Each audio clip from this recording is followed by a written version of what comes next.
Speaker sir, it's obvious to the whole country. It's obvious to the whole country that there is a very serious problem in our examination system. This is not just a question of NEET, it is in all the major examinations. Now, the minister has blamed everybody except himself, right? I don't even think he understands the fundamentals of what is going on here. आप प्रश्न क्या है आपका? आ रहा हूं sir ये मैं question को सेटअप कर रहा हूं। इसलिए प्रश्न पूछते हैं। ये the issue is that there are millions of students in this country who are extremely concerned at what is going on and who are convinced that the Indian examination system is a fraud.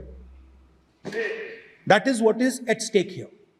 Millions of people believe that if you are rich and if you have money, you can buy the Indian examination system. And by the way, and this is the same feeling that the people in the opposition have. And that is why we are asking some very simple questions to Honorable Minister. Number one, as this is a systemic issue, what exactly are you doing to fix this issue at a systemic level? Yes. That's the first question. That is why we are asking some very simple questions to Honorable Minister. Number one, as this is a systemic issue, what exactly are you doing to fix this issue at a systemic level? Yes. That's the first question. Okay, question में चल रहा है अभी। Please. अब मैं मंत्री जी मैं एक बार बोल दूं इस बात पे।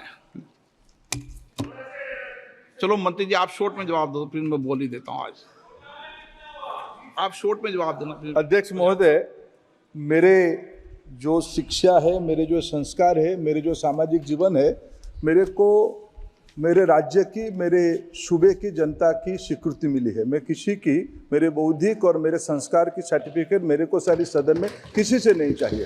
देश की प्रजातंत्र में चुन के मेरे नेता प्रधानमंत्री मोदी जी को प्रधानमंत्री की भूमिका दिया है। मैं उनकी निर्णय से यहाँ उत्तर दे रहा हूँ सदन को। बाकी ये कहना चिल्लाने से सच झूठ नहीं हो जाएगा साहब। ये जो कहा गया देश की अभी की एग्जामिनेशन सिस्टम रबिश है सर, इससे दुर्भाग्यजनक बयान देश की नेता प्रतिपक्ष का कुछ नहीं हो सकता है सर। मैं कठोर शब्द से इसको निंदा करता हूं। बाकी रहा, मैं सर आपके सामने, आपके माध्यम से देश के सामने सर एक तथ्य रखता हूं सर। जिन्होंने रिमोट से सरकारें चलाई है, 2010 में 3 बिल आया था सर शिक्षा सुधार के लिए। उन्हीं की पार्टी के नेता आदरणीय कपिल सिब्बल साहब 3 बिल लाए थे। उसमें से एक बिल था एजुकेशन, उसमें एक बिल था prohibition of unfair practice bill 2010, जिसके उद्देश्य एजुकेशन इंस्टीट्यूशन में माल प्रैक्टिस को बंद करना। सर मेरे सरकार की हिम्मत है, अभी हमने पब्लिक एग्जामिनेशन की रेगुलरिटीज में बिल लाए, कानून बनाए। क्या मजबूरी था कांग्रेस पार्टी की, क्या मजबूरी था नेता प्रतिपक्ष की?